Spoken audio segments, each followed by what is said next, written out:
Vamos a empezar con la parte práctica de este curso, vamos a ir desarrollando ejercicios, vamos a iniciar con uno bastante sencillo, pero vamos a aplicar todos los protocolos necesarios para poder escalarlos a ejercicios mucho más grandes. Se muestra el siguiente ejemplo, pero quiero comentar antes de iniciar que este ejemplo parte de una situación real. Nos tocó enfrentar y hace referencia a una planta de tratamiento de agua residual, una PETAR. ¿Qué es lo que pasa? La planta, luego de realizar sus procesos, quedaba cierta agua residual en donde pasaba por un proceso de tratamiento con soluciones químicas, con cloro, etcétera, ¿no? Esta agua residual quedaba almacenada bajo el nivel del suelo y una bomba sumergible se encargaba de llevar esta agua y almacenarlo en un tanque. Esta agua ya estaba cumpliendo con los estándares necesarios, con las certificaciones necesarias para poder utilizarlo en otro proceso.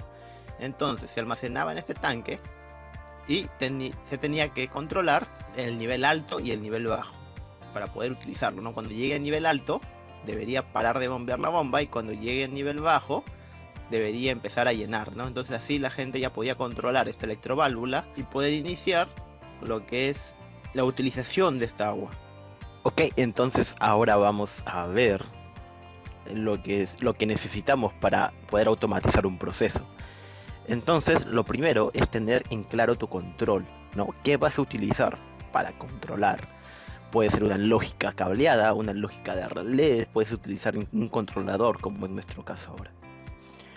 Es el primer punto. Entonces, tu tablero de control y lo que va a tener tu tablero.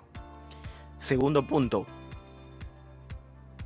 ¿qué vas a controlar? ¿Vas a controlar motores? ¿Vas a controlar bombas? Etcétera. Toda la parte de fuerza. Y sobre esa parte de fuerza tienes que considerar también la parte de control, ¿no? Para activar los contactores, para tener, por ejemplo, el estado de tu guardamotor, el estado de tu contactor, ¿no? Vendría a ser, todo esto estaría dentro del tablero de fuerza. Ahora, lo último y no menos importante es de dónde te vas a colgar para obtener 220 voltios, 380, 440. En este caso más nos vamos a enfocar en lo que es el tablero de control. Tú vas a ubicar tu tablero de control, pero necesitas un 220 voltios de alimentación. ¿De dónde lo tienes? Entonces también vamos a hablar un poco de lo que es el tablero de distribución, ¿no? En pantalla mostramos una imagen, ¿no? Acá indica la fuente de referencia en donde se ve unos tableros de distribución. Básicamente estos tableros es un arreglo de interruptores electromagnéticos, interruptor de caja moldeada que se encarga de distribuir ciertos puntos, ciertos procesos, ¿no? Ir desde los 220 voltios hasta los 380, 440 según sea conveniente. Tenemos una representación gráfica, ¿no? Acá por ejemplo, para nuestro caso, tenemos un tablero pequeño de distribución de 220 y un interruptor electromagnético de dos polos a 220, ¿no? Entonces, en primer lugar debes saber cuánto va a consumir tu carga. Tu tablero de control, cuánto va a consumir, ¿no? Según el cálculo que hagas para determinar el consumo total, puedes seleccionar tu llave. ¿Y cómo obtienes ese cálculo? Pues sumando todas las potencias que consuman tus sensores. Normalmente para tablero de control entre 4, 5, 7 sensores se recomiendan ir desde los 3 amperios hasta los 5 amperios. Entonces tú tienes ya con la fuente de alimentación, tienes un amperaje y puedes sacar la potencia, ¿no? Quiero mencionar acá también, normalmente tú vas a tomar esos 220 de tu tablero de distribución y lo vas a llevar a tu PLC, ¿ok? Pero muchas veces ese voltaje, esa corriente vienen con ciertas distorsiones, con ciertos armónicos. Entonces a tu PLC tienes que tratar de llegar a una señal lo más limpia posible. Y para ello puedes hacer uso de los transformadores de aislamiento, ¿no? De los trafos de aislamiento. Entonces, por ejemplo, tú tienes un proceso crítico, ¿no? Un proceso crítico controlado por un PLC. Tienes que tratar de llevar el voltaje más estable posible. Entonces, para ello puedes usar un transformador de aislamiento, como mencioné, y además un UPS. Este UPS lo que te va a permitir es tener una cantidad de minutos adicionales después de que exista algún corte de energía. ¿A qué me refiero? Si tu PLC controla un proceso muy importante en donde no se puede quedar sin energía, el UPS te da ese resguardo, ¿no? Por ejemplo, nos tocó también en una avícola nos tocó una situación donde teníamos que instalar un UPS a un sistema, ¿no? Era una máquina selladora de huevos. Entonces había casos en donde la máquina estaba en todo el proceso de embalar los huevos y algunas veces por algunos problemas se quedaban sin energía. Entonces la máquina soltaba los huevos y se rompían. Entonces, por la potencia de esos equipos, el UPS que se colocó era un poco caro. Entonces uno se pone a pensar, ¿no? ¿Vale la pena invertir en un UPS de tanta potencia por unas cuantas celdas o jabas de huevo que se rompen? Pues es que si lo vemos de ese modo no sale nada a cuenta. El detalle es que el ambiente donde se realizaba este proceso era un ambiente muy limpio, muy bien desinfectado. Entonces los detalles no eran muy relacionados al tema de los costos directamente, sino que al romperse los huevos por una mala limpieza o por cualquier otra razón, ustedes saben que los residuos tienden a malograrse y a ser un criadero de bacterias. Entonces es muy peligroso porque puede corromper el resto de elementos, el resto de huevos que se encuentran alrededor.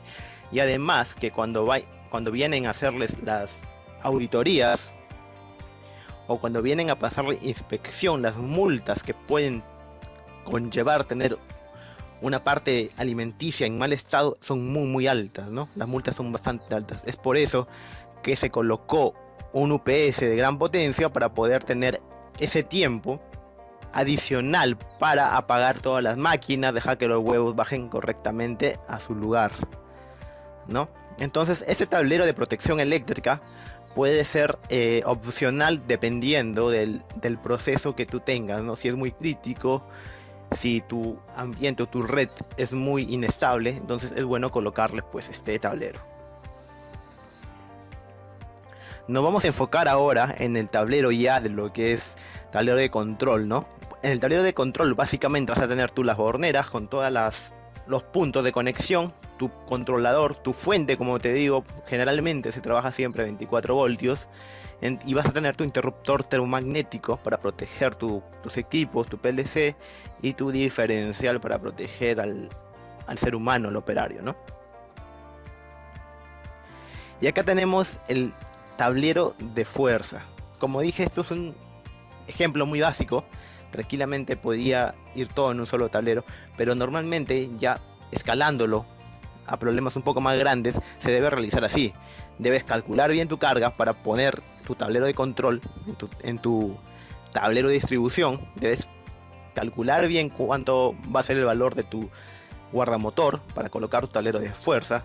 Debes bien también definir si vas a tener un arranque directo, un arranque estrella triángulo, tal vez un arranque por arrancador suave o quizás por variador, según sea el caso ya, ¿no? Este problema nos dice que es una bomba de 2 HP. Suficiente, creo yo, que puede arrancar con arranque directo, ¿no? Entonces, tenemos acá el guardamotor, el contactor y el relé térmico, ¿no? Quiero mostrar además cómo se ve en realidad un tablero de distribución. Acá tenemos un tablero de distribución en pleno proceso de armado, ¿no? Donde se pueden ver las llaves, se pueden ver los diferenciales. También un tablero de distribución es importante también que tengan las diferenciales según sea el caso, ¿no? Entonces acá tenemos el tablero de distribución ya en aplicación real. Y así es como se ve un poco también un proceso de armado de un tablero de fuerza. Acá tenemos todos los guardamotores, tenemos todos los contactores, un interruptor de caja moldeada y bueno, el variador que era por el proceso necesitaba una faja que iba a ir con un variador, ¿no?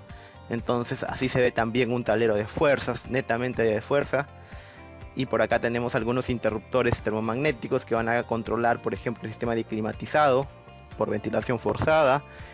También la parte de control. Recordemos que cada guardamotor, todo guardamotor, se pueden comprar algunos accesorios para que lleven algunos contactos que nos pueden ayudar en la parte de la programación, ¿no? Para saber cuándo el guardamotor está arriba, cuándo el guardamotor está abajo, cuándo el contactor ha entrado o cuándo el contactor no entró también, ¿no? También tiene sus contactos auxiliares. Y un tablero de control se ve más o menos así también en un proceso de armado también, de pruebas y armado, donde solo se encuentra el PLC, un switch, sus módulos y sus relés. Estos relés se suelen colocar a las salidas para protección del PLC, ¿no? Es preferible que por algún problema se me queme un relé que se me queme una salida de un PLC. Acá quiero mostrar también otra aplicación, por ejemplo con este PLC Logo, ¿no? Que nos tocó también vivir. El PLC Logo, al ser tan compacto y tan pequeño, nos permite incluso poder mezclar la parte de fuerza con la parte de control, ¿no? Dependiendo ya de la aplicación, dependiendo de la empresa cliente, si es que te permite realizarlo también, ¿no? Acá vemos un ejemplo de una bomba sumergible, ¿no? Donde se colocó este pequeño logo. Vamos al siguiente punto, ¿no? Una vez que ya tienes claro tus elementos que vas a usar, el tipo de arranque, el tipo de PLC, vamos definiendo si va a necesitar algún módulo adicional o si es suficiente con las entradas y salidas de tu PLC. En nuestro ejercicio tenemos solo dos sensores, por lo tanto serían dos entradas digitales, tanto de nivel alto como de nivel bajo, y tenemos una salida digital para la activación de la bomba. No, esta salida va a activar el contactor que va a permitir arrancar la bomba, ¿no? Vamos a realizar los planos tanto de tablero de control como tablero de fuerza.